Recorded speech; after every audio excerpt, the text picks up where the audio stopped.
what are the most effective techniques you've used to minimize the mistakes? We made mistakes. We'll make more mistakes.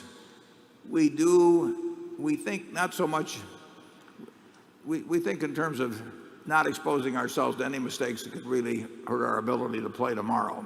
And so we are always thinking about, worst case situations. And there are, on the other hand, we have a natural instinct to do things big, both of us. So we have to think about whether we're doing anything really big that could have really terrible consequences. And I would say this, that I don't worry much about mistakes. I mean, the idea of learning from mistakes, the next mistake is something different. I mean, so I do not sit around and think about my mistakes and think about things I'm going to do differently in the future or anything of the sort.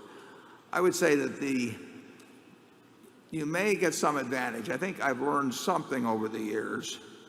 I haven't learned more about a basic investment philosophy. I got that when I was 19, and I said, look, I think I've learned more about people over the years, and I'll make mistakes with people, and that's inevitable.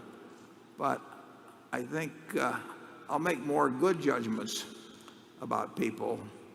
I'll recognize the extraordinary ones better than I would have 40 or 50 years ago. So I think that improves, but I don't think it improves by certainly any conscious sitting around and focusing on what mistake did I make with that person or this person. I just don't operate that way. Charlie? Well, Warren, I would argue that what you've done and what I've done to a lesser extent is to learn a lot from other people's mistakes. That is really a much more pleasant way to learn hard lessons. And we have really worked at that over the years, partly because we find it so interesting, the great variety of human mistakes and their causes.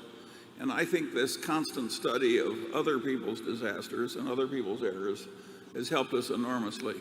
Don't you, Warren? Oh, yeah, well, that's true. In terms of reading of financial, I've always been absolutely absorbed with reading about disasters.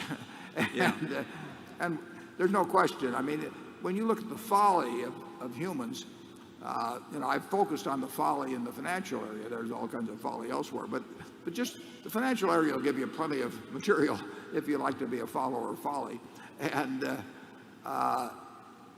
I do think that understanding, and that's what gave us some advantage over these people that had IQs of 180, and could do things with math that we couldn't do. They really just didn't have an understanding of how human beings behaved and what happens.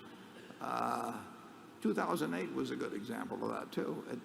So we have been a student of other people's folly, and it served us well. How